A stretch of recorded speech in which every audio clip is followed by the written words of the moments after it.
La pâtisserie, c'est avant tout une histoire de goût, de saveur et d'émotion. Je suis Léa Reverdy, amatrice et passionnée de pâtisserie.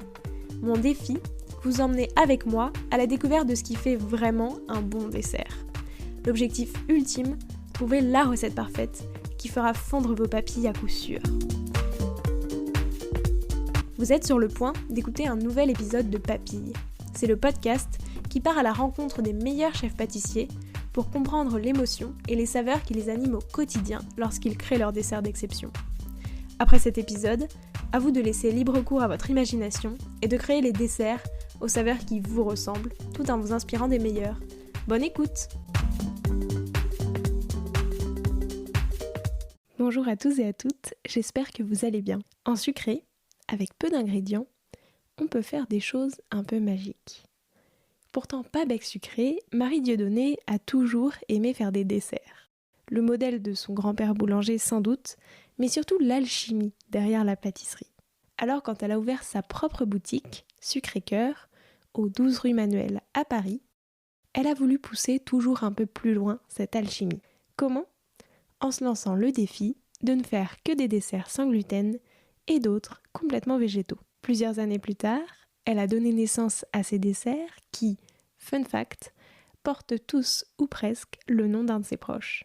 Gaspard, Jean ou Lisa sont effectivement bien plus que de simples desserts délicieux.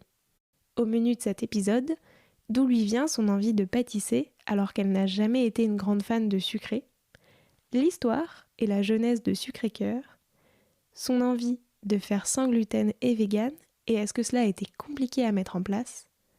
Et enfin son conseil, commencer simple. Bonne écoute! Bonjour Marie. Bonjour Léa. Comment vas-tu ? Ça va et toi ? Écoute, ça va très bien, merci beaucoup. Pour commencer, je te propose qu'on revienne un petit peu sur ton parcours, mais vraiment au prisme des saveurs. Oui. Déjà, toi, c'était quoi ton dessert préféré quand t'étais petite ? Quand j'étais petite, j'étais pas spécialement dessert. Après, mon grand-père était boulanger, donc il faisait un gâteau breton merveilleux. Donc boulanger, pas pâtissier, mais boulanger. Oui. Donc j'ai ce gâteau plein de beurre qui reste, mais j'ai pas un gâteau préféré. Même encore aujourd'hui, t'as pas de dessert phare ? Aujourd'hui, non, je suis plutôt salée de manière générale, donc, mais ça va plutôt des saveurs ou des fruits, des choses comme ça. J'ai pas un dessert en particulier. Et après, c'est plus des souvenirs, des desserts comme ça, et c'est pas forcément le Paris-Brest ou voilà. Et du coup, si t'es plutôt salée, pourquoi est-ce que t'as décidé d'ouvrir une pâtisserie ? Parce que en revanche, j'étais pas sucrée, mais à faire, ça a toujours été quelque chose. Je pense peut-être le fait de voir mon grand-père faire. Après, c'était un truc qui me détendait aussi. Je me disais, ça va pas, je vais faire un gâteau au chocolat. La finalité, en fait... Sans les manger, mais... Voilà, ça avait pas... C'était un peu importe ce que ça donne. Mais le faire, lécher la casserole ou la cuillère, c'était pas mal aussi. Ça, je le fais plus, mais... C'était bien et c'était toujours la démarche de le faire que j'ai toujours apprécié, plus qu'en salé par contre. Ouais, c'est ce que j'allais dire. Ça, je suis moins salée à faire, mais à manger oui, et à faire je suis plus sucrée quoi. Pourquoi ? Est-ce que c'est la manière dont tu construis les desserts en tant que tels ? C'est possible, c'est une bonne question. Je sais pas, il y a un truc un petit peu qui arrive certainement pour les autres en cuisine avec la cuisine, mais le sucré, avec peu de choses, on arrive souvent à des choses un peu magiques, quoi, même du sucre, des œufs et de la farine, et voilà. Et après, avec tout le reste, c'est encore mieux, mais avec peu, on peut faire des choses fantastiques. Donc, je pense que c'est le mélange le côté un peu alchimiste qui est attirant, quoi. Et selon toi, c'est quoi le dessert parfait pour finir un repas de dimanche midi ? C'est pas évident comme question. Ça dépend du repas du dimanche. Si c'est poulet dominical et frites, peut-être un truc un peu léger. Moi, j'aime bien les desserts qu'on peut... Enfin, si on peut avoir plusieurs desserts et goûter des choses différentes, évidemment. Si je pensais à un truc un peu régressif du dimanche en famille qui, en général, marche bien quand même, ce serait peut-être une tarte tatin, quelque chose comme ça, avec un peu de crème à côté. Voilà. Très bien. Est-ce qu'il y a une saveur qui t'évoque l'ouverture de Sucré-Cœur? C'est pas évident. Je pense que un des premiers gâteaux que j'ai créé, en tout cas pour la boutique, c'était le Gaspard, qui est un gâteau tout chocolat. Gaspard, c'est le prénom de mon fils. Et donc, bon, forcément, peut-être que je commencerai par lui, parce que ça a été un des premiers en plus. Et puis là, c'était vraiment un gâteau pour quelqu'un à la base, donc voilà, on va dire celui-là. Alors, j'ai plusieurs questions déjà sur Sucré-Cœur. Oui. Déjà, pourquoi est-ce que tu as choisi ce nom et quel était le projet à l'origine? Alors, ce nom, je suis quasiment née à Montmartre. Mon père est de Montmartre aussi. Enfin, j'adore ce quartier, donc le quartier du Sacré-Cœur. Et voilà, à la base, je cherchais vraiment une boutique qui soit peut-être un peu plus proche, plus à Montmartre. Après, rue des Martyrs, on est quand même pas loin. C'est chouette comme quartier. Voilà, c'est chouette comme quartier. Et c'est vrai que c'est un peu le côté village, comme ça, c'est agréable. Et en plus, c'est vrai qu'avoir une pâtisserie ou n'importe quel commerce de bouche dans ce genre de quartier, c'est agréable parce que c'est vraiment ce côté village-là. Et du coup, Sucré-Cœur, c'est venu naturellement. Forcément. Et c'était quoi, en tant que tel, le projet derrière tout ça, tu vois, parce que tu fais une pâtisserie, mais tu fais pas une pâtisserie ordinaire. Alors, à la base, je pensais pas forcément avoir une boutique non plus comme ça. J'ai commencé, alors j'étais chez Laurent Duchesne, et quand je me suis mise à mon compte, j'ai d'abord travaillé surtout sur des événements. Donc, j'avais pas nécessairement le projet d'une boutique et je cherchais surtout un labo. Après, en me mettant à chercher des endroits, j'avais vraiment envie que ce soit justement à Montmartre. Et je me suis dit, bon, c'est pas Montmartre, mais c'est rue des Martyrs. Et tant qu'à faire, autant vraiment ouvrir. Donc, à partir du moment où j'ouvrais un lieu ou une pâtisserie, là, je voulais vraiment aller vers choisir mes produits, vraiment travailler des produits de saison. Voilà, c'était l'essentiel pour moi quand j'ai décidé d'ouvrir. Et tu fais aussi beaucoup de sans gluten, vegan, etc. Ouais. Ça, pourquoi? Enfin, quel était, tu vois, est-ce que c'était vraiment une volonté dès le départ? Est-ce que finalement, tu t'es rendu compte qu'il y avait un public? Enfin, je sais pas, tu vois, mais comment est née un petit peu cette envie le sans gluten, j'en ai fait. Je faisais au début, c'était pas 100% sans gluten, mais il y avait juste un produit qui l'était pas en fait. Donc ça s'est très vite transformé. Je me suis dit, ça devient un peu ridicule. Mais j'ai voulu faire tout de suite sans gluten, oui, parce qu'à un moment, j'ai dû arrêter moi-même le gluten et je me suis dit, bon, je vais faire des essais comme ça avant d'ouvrir la boutique. Et les gâteaux ont beaucoup plu et puis je me rendais compte qu'il y avait aussi beaucoup de gens qui étaient intéressés et qui me demandaient et qui me disaient oui, on n'a pas forcément une offre de gâteaux qui nous plaît, donc voilà. Après, le vegan, c'est venu quelques mois après l'ouverture. Et c'est un projet qui m'intéressait, mais en ouvrant, j'étais toute seule avec un stagiaire, donc j'ai pas eu le temps de me pencher là-dessus. Après, quand on a été un peu plus nombreux, ça me tenait à cœur de faire des essais dessus, quoi. C'était pour une question écologique, pour aussi parce que je me rendais compte qu'il y avait des gens sans être forcément véganes, mais beaucoup de gens qui étaient allergiques au lactose ou aux œufs et qui l'offre n'était pas forcément et surtout travailler les produits véganes qu'on a, c'est essentiellement autour du fruit. Donc là, c'était travailler le fruit, mais vraiment en 100%, sans qu'il y ait de la crème ou du beurre avec, et ça mettait vraiment le produit à l'honneur. Et c'est ce que je voulais à la base en ayant cette boutique aussi. Donc avec ce procédé-là, c'est 100%. Voilà. Et est-ce que c'était compliqué? Enfin, ça t'a demandé beaucoup d'essais. D'une part, le sans gluten, d'autre part, le végétal. Est-ce que c'était compliqué, tu vois, à mettre en place? Parce que comme tu dis, il n'y a pas encore beaucoup d'offres. Enfin, ça commence de plus en plus à arriver, mais du coup, à quel point est-ce que, tu vois, tu as dû un peu réinventer, enfin, trouver comment le faire?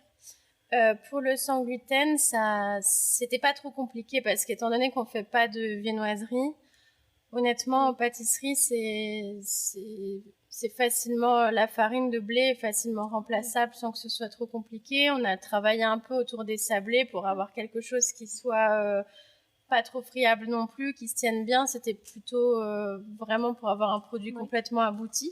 Mais en pâtisserie, on arrivait à avoir quelque chose qui nous convenait assez rapidement. Après, en vegan, il y a eu plus d'essais parce que ça marche pas à tous les coups. Après, il y a pas mal de choses qui se font maintenant qui permettent d'aider. Mais on fait pas un produit vegan pour ajouter 50% de produits chimiques dedans qui remplacent les stabilisants et tout ça. Donc le but c'était de travailler vraiment autour du fruit. Donc là ouais, ça marchait pas à tous les coups. Parfois c'est trop liquide, ça tient pas. Il n'y a pas de gélatine forcément dans tout ce qu'on utilise. Donc c'était plus complexe. Mais du coup c'est plus intéressant aussi. C'est ça que t'as préféré? Sans base. Ouais, quand on je pense que pour tous les pâtissiers, faire des essais, c'est un peu le truc préféré, quoi, je pense. Mais c'est agréable de partir d'une base en plus quasiment neutre, où on peut pas, on n'a pas de base, et on se dit, bon, on part de ce produit, celui-ci réagit un peu comme ça, et puis on fait des essais jusqu'à ce que ça nous plaise, quoi. Voilà. Aujourd'hui, si t'en retires, je sais pas, 3 grands apprentissages de tout ce processus-là pour passer à du 100% végétal, enfin, certains desserts, qu'est-ce que t'en retiens? Enfin, tu vois, si t'as 3 grands apprentissages à donner, c'est quoi? C'est difficile comme question. Il faut faire beaucoup d'essais, faut pas forcément lâcher, ça c'est sûr. Faut faire attention aussi pour la durée du produit, par exemple, parce que ça peut, nous quand on fait un montage, forcément on le congèle pour qu'il tienne, pour pouvoir ensuite l'enrober, etc.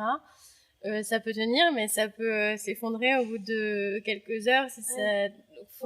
Faut vraiment faut aller jusqu'au bout du processus pour voir dehors s'il y tient, histoire que le client parte pas avec un gâteau qui est magnifique dans le frigo et qui au bout de 10 minutes dans la boîte. Voilà, mais il faut faire beaucoup d'essais et faut bien connaître le produit aussi. Je pense que quand on voit quand on choisit un fruit, quel qu'il soit, voir s'il a une chair si c'est plutôt liquide comme les citrons ou si c'est une chair un peu plus épaisse comme des pêches. Faut partir des bases comme ça a rien de compliqué, mais faut réfléchir en fonction du produit qu'on utilise vraiment, quoi. Et ça, est-ce que c'est encore plus que dans la pâtisserie traditionnelle ou au même niveau en fait dans tous les cas? Oui, je pense après, surtout dans la mesure où on n'utilise pas trop de choses en plus pour que ça tienne, etc. Du coup, il faut vraiment... Et puis, on a encore assez peu de base, donc on part un peu de zéro. Nous, maintenant, on a quelques recettes qui sont comme ça et on voit que certains fruits réagissent plus ou moins de la même manière. Donc, on a quand même... on part pas de zéro à chaque fois. Mais pour commencer, ouais, c'est peut-être un peu plus compliqué que c'est sûr quand il y a des années et des années de pâtisserie derrière. On connaît pas forcément encore les codes. Non. T'en as parlé un petit peu, je voulais revenir aussi sur les noms de tes desserts. Ouais. Parce qu'ils ont tous un prénom. Oui.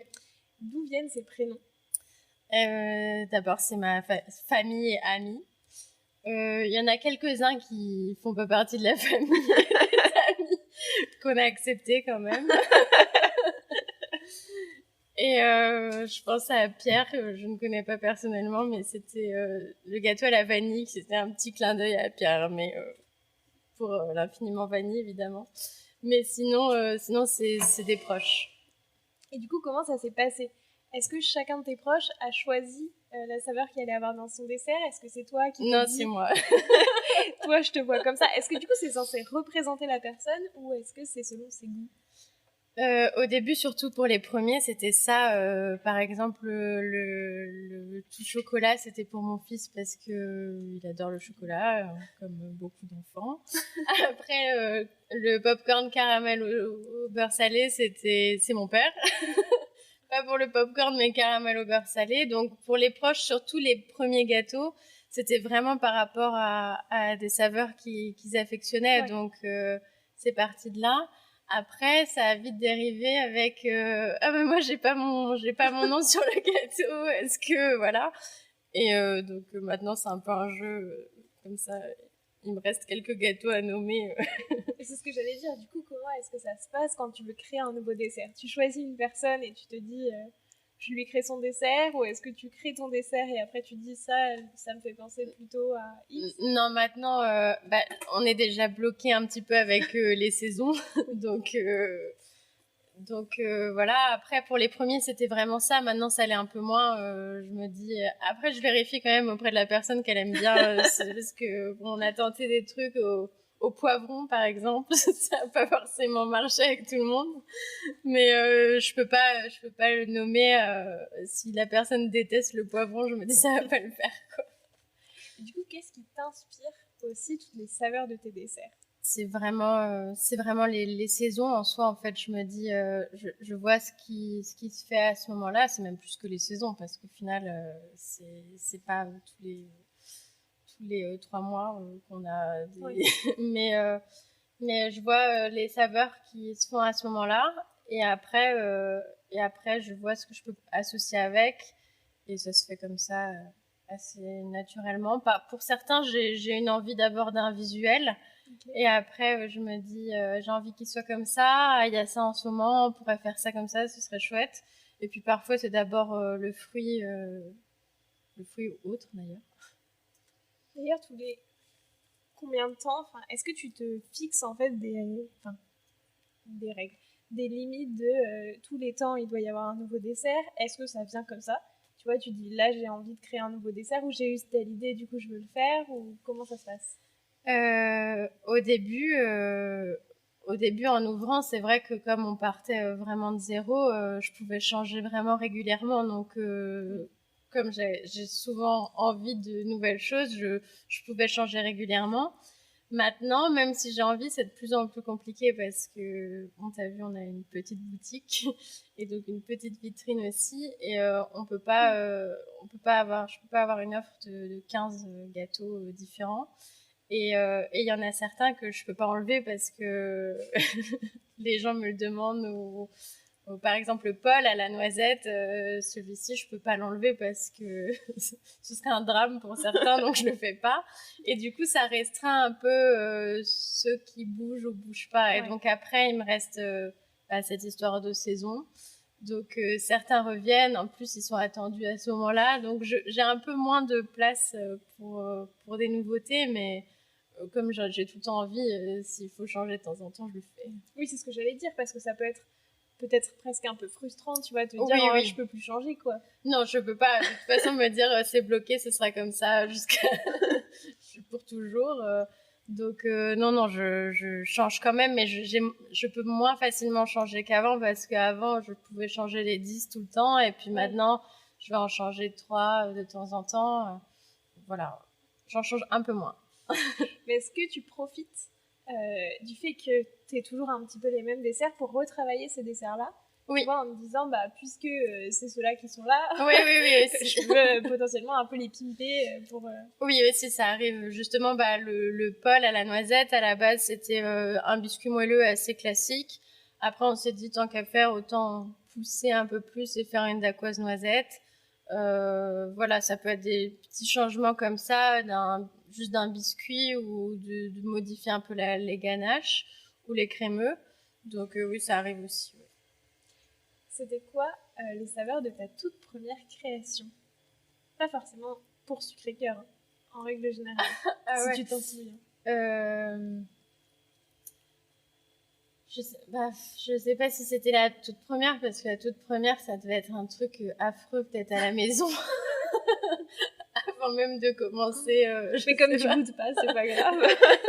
je goûte. Je mange pas un gâteau en entier, mais je goûte quand même. Je pense que c'était un éclair fraise basilic que j'avais fait chez Laurent Duchesne, justement. Je pense que c'était un des premiers qui ressemblait à quelque chose. Si je puis dire. Et ta toute dernière création, elle avait quelle saveur? Ma toute dernière, c'est une bonne question. Alors le citron, on l'a revu justement, c'est vraiment des derniers. J'ai réfléchi parce que je pense que du coup c'était avant l'été, ça devait être abricot gingembre. Après on avait déjà travaillé l'abricot, mais on l'a un peu changé, on l'a fait vegan. Voilà, après on a des trucs pour cet hiver aussi, mais je vais attendre en surprise. Dans tes desserts d'ailleurs, tu proposes aussi des miniatures, oui. Des mini desserts. À quel moment t'étais venue cette idée déjà? Justement, c'est la première idée avant les tartes individuelles sont venues après les miniatures au final, puisque à la base c'était vraiment l'événementiel. Donc il fallait un format cocktail petit où on s'en met pas plein les doigts, qui sont mignons. Et donc c'est venu d'abord avant la boutique même, ce petit format. Est-ce que c'est plus compliqué, tu vois, à créer qu'un dessert individuel parce que comme c'est beaucoup plus petit, forcément, tu as moins de place pour mettre chaque élément, etc. Donc, est-ce que c'est plus dur à faire je sais pas si c'est plus dur en soi, mais c'est peut-être un peu plus frustrant parce que c'est vrai que dans une tarte, en tout cas individuelle ou un gâteau, on peut quand même avoir beaucoup plus de texture avec un moelleux, croquant, plusieurs choses. Et là, avec la taille, on est quand même contraint par l'espace, quoi. Donc même s'il y avait quand même plusieurs textures, c'est difficile de restituer autant de saveurs que dans un plus grand gâteau. Donc ils n'ont pas exactement le même goût?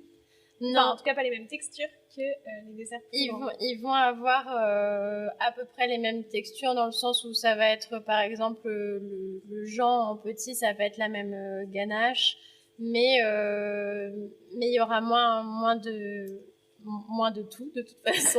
Mais le biscuit sera moins épais, donc on sentira un peu moins. Donc c'est vrai que si on veut un goût fini plus abouti, ça va être plus sur une plus grande tarte. Mais après, on a quand même l'essence du gâteau dans le petit format. Très bien. Ça représente quoi pour toi la pâtisserie? Ça représente le plaisir quand même. C'est un peu... Ouais, j'ai du mal à aller plus loin, mais oui, c'est le plaisir pour moi. Moi, c'est le plaisir pour moi de le faire, pour mon métier, dans mon métier. Je pense que pour beaucoup de gens, c'est le plaisir de manger aussi. Et souvent, et de le partager ou non, parce qu'on n'est pas obligé de le partager, en fait. Mais c'est sympa de partager aussi. Est-ce que depuis que tu en as fait ton métier, t'es plus... je sais pas, potentiellement, t'as plus développé ton palais sucré et du coup, t'es plus un bec sucré qu'avant ou encore moins parce que finalement, t'es écœurée à force de faire des desserts toute la journée? Non, parce que je goûte, je mange pas en entier.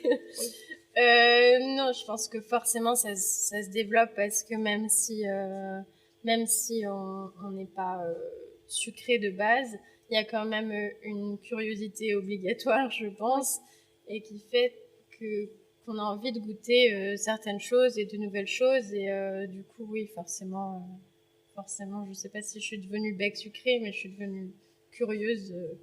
Oui, ce que j'allais dire, par exemple, si tu vas, je sais pas, dans une autre pâtisserie. Oui, je vais goûter, oui. Voilà, tu vas goûter les desserts, alors que tu n'aurais pas forcément fait ça. Oui, avant, je serais pas allée par plaisir en me disant, ah, tiens, là, après, j'ai des envies aussi de gâteaux parfois, surtout en ce moment. mais je me dis pas, là, j'ai trop envie d'aller dans une pâtisserie, voilà. Mais alors que maintenant, oui, il y en a plein qui me font envie. Des créations de chefs que je vois et je me dis ah, ça j'ai tellement envie de goûter parce que ça m'intrigue et je sais qu'en plus ça va me plaire, je veux dire, même si je suis pas sucrée de base, je sais pas, bon voilà, je l'ai goûté uniquement par curiosité, il y a quand même un peu plus que ça, mais oui, du coup là, forcément un peu plus. Quelles sont les saveurs qui t'inspirent le plus? Tu vois, quand tu... Alors les fruits, j'imagine, parce que tu parles beaucoup de fruits depuis tout à l'heure, mais est-ce qu'il y a des fruits en particulier, tu vois, qui t'inspirent particulièrement? J'aime beaucoup les agrumes, je pense peut-être comme beaucoup de pâtissiers, mais c'est vrai que c'est vraiment un produit hyper intéressant à travailler. Les agrumes et puis les herbes aussi aromatiques, verveine, basilic, tout ça. C'est laquelle ton herbe aromatique préférée? Verveine, basilic, tout ça. Allez, verveine, on va dire. Et tu préfères le marier avec quoi? Là, on le mariait avec de la fraise. Et après, aussi avant avec de la pêche. Je crois que j'ai peut-être une préférence pour la pêche. Mais en même temps, je pense que je pourrais en mettre dans plein de trucs. Quoi. Ça marcherait peut-être pas avec tout, mais ouais, j'adore ces termes. C'est quoi, alors surtout toi qui n'es pas forcément bec sucré, le dessert qui t'a le plus marqué?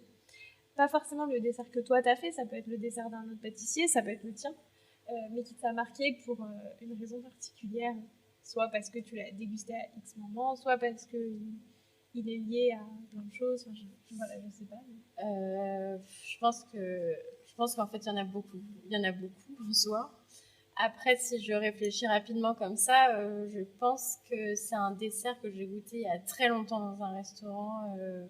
Je ne sais même plus comment ça s'appelle. C'était à Saint-Germain, mais il y a peut-être 15 ans.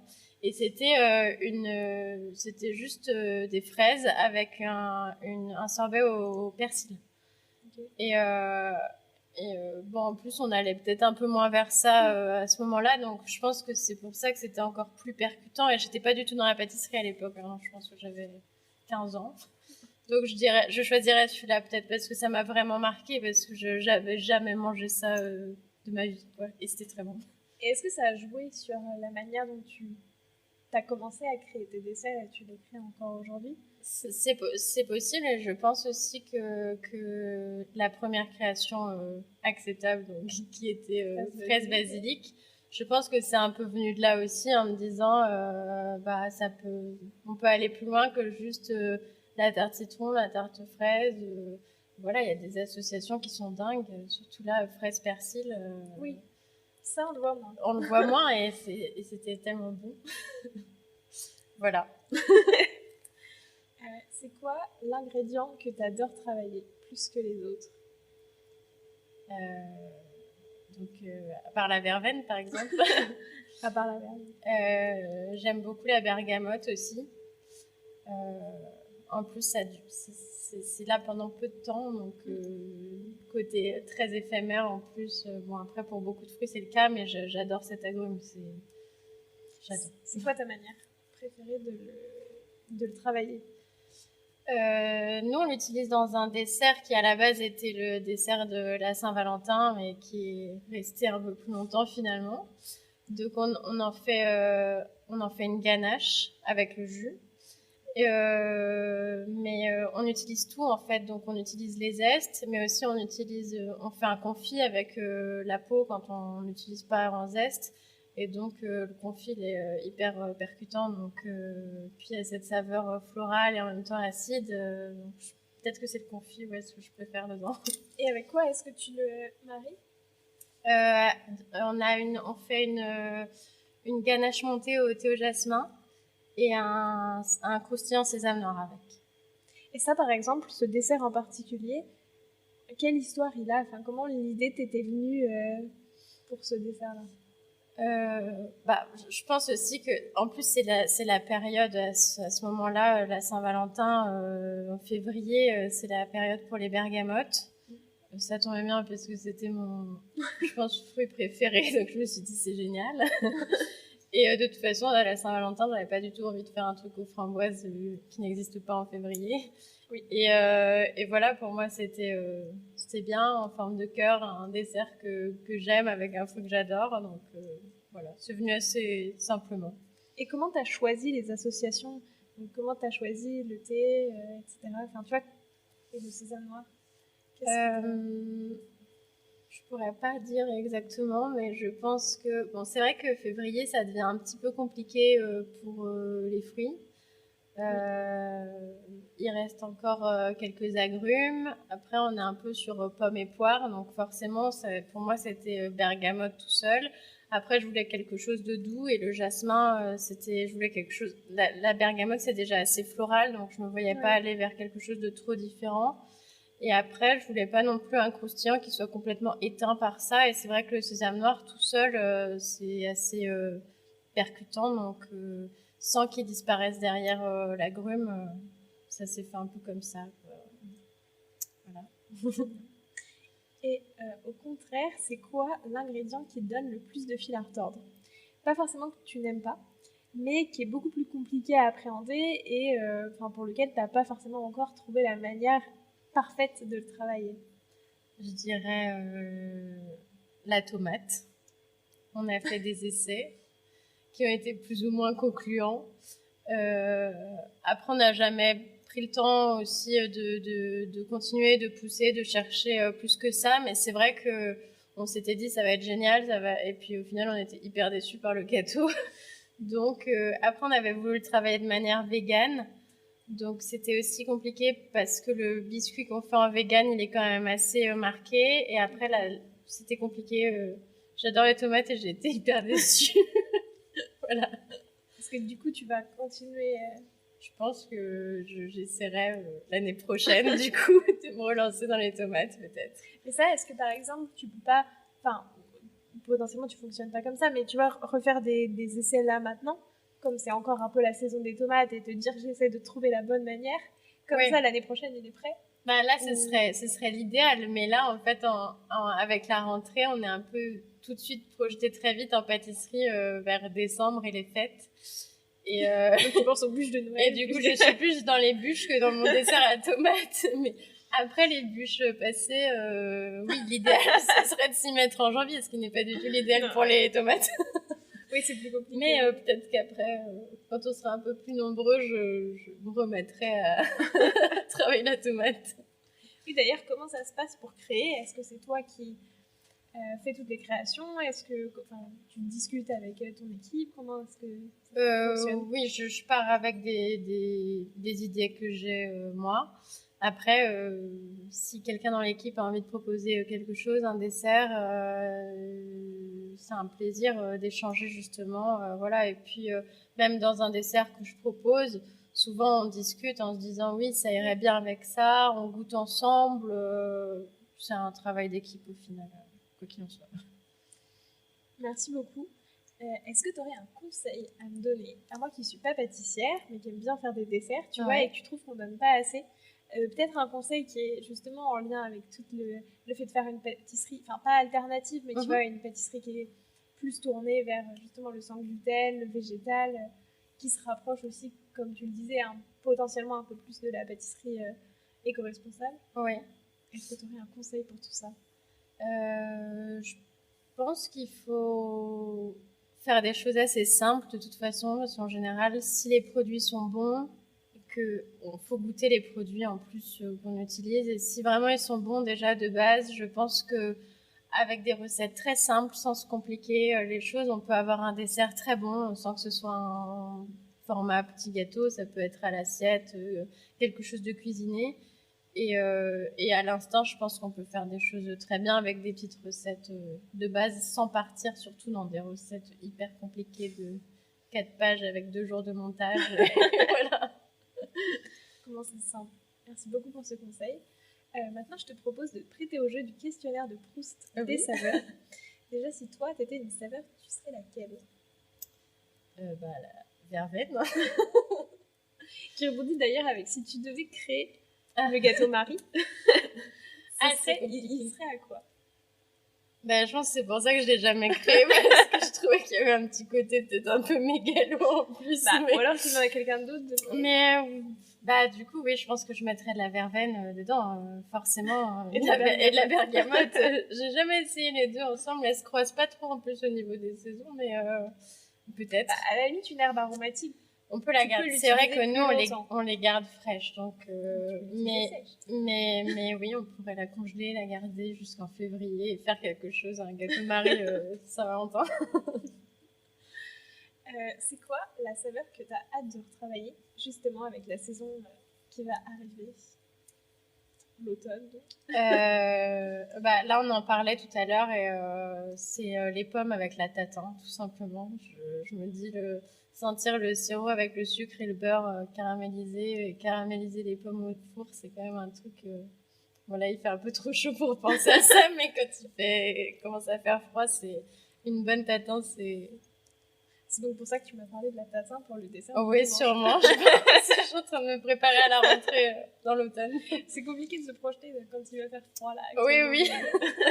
Mais bon. C'est quoi le gâteau d'un autre pâtissier ou d'une autre pâtissière que tu aurais aimé avoir créé ? Dans le sens où quand tu l'as vu, tu t'es dit « Oh waouh, j'aurais trop aimé avoir cette idée, elle est géniale. » Je pense qu'il y en a tellement, Pas le dernier. Non, mais c'est trop dur, je te réponds dans 2 jours. Oui. Franchement, il y a tellement de choses, et puis là, il n'y en a pas une en particulier qui me vient. Et je trouve qu'il y a tellement de choses géniales que les pâtissiers font, enfin autant en boutique qu'en palace, qu'ils font en ce moment ou qu'ils ont pu faire avant. C'est difficile, j'aurais aimé tous les faire en fait. Ça, c'est pas possible. Ouais, c'est pas possible. C'est quoi ton péché mignon? Pas forcément en sucré, hein, mais... On va dire en sucré, parce que sinon ça va être trop... les cookies, je pense. C'est un peu le... Je pense que quand je vais avoir envie d'un truc sucré, ce qui arrive quand même régulièrement, je vais aller vers ça, un truc du coup bien régressif, un cookie un peu sous-cuit, fondant, voilà. Est-ce que tu as une saveur de préférence, un cookie préféré? Non, vraiment classique. C'est surtout la cuisson qui... Le chocolat, quoi. Ouais, chocolat, ouais. Le chocolat. Après, si on rajoute du praliné pistache, quelque chose comme ça, je suis pas contre non plus. Tant qu'à pousser le truc. Mais ouais, un cookie.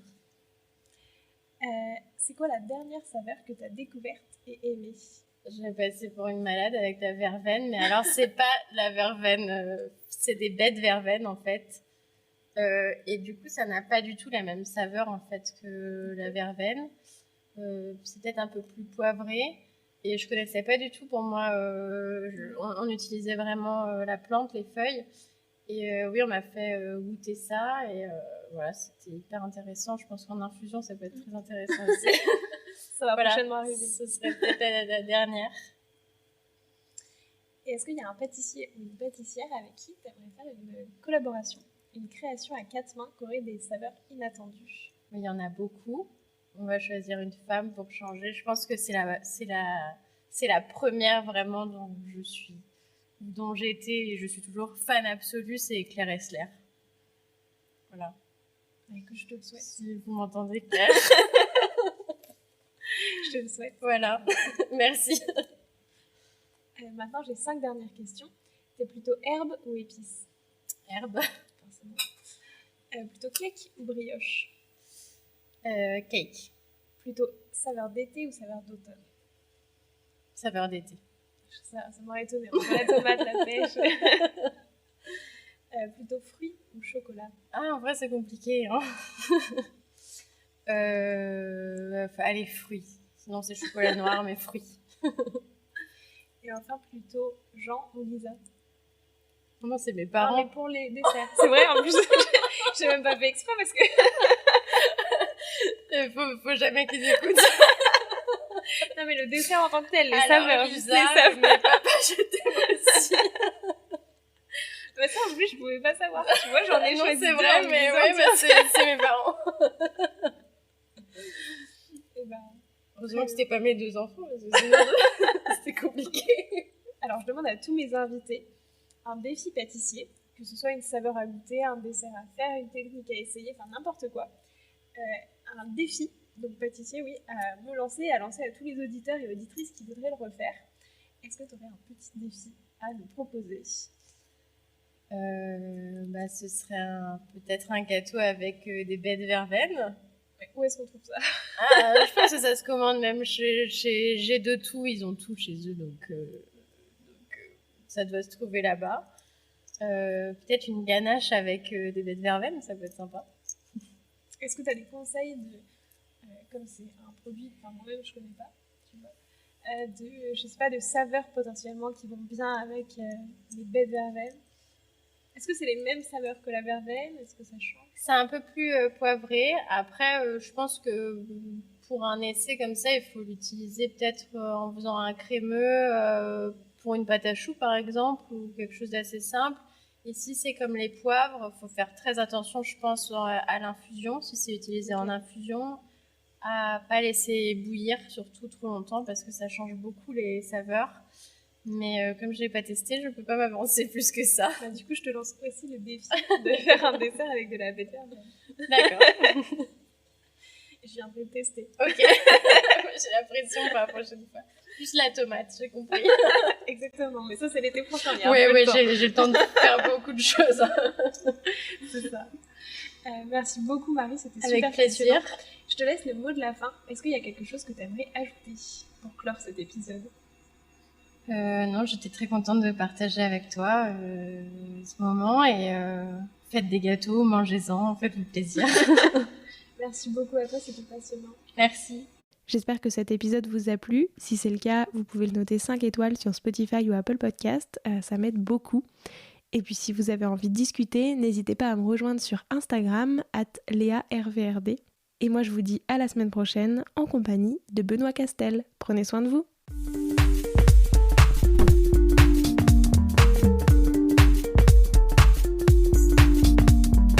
Alors, quel sera votre prochain dessert ? Merci d'avoir écouté cet épisode jusqu'au bout.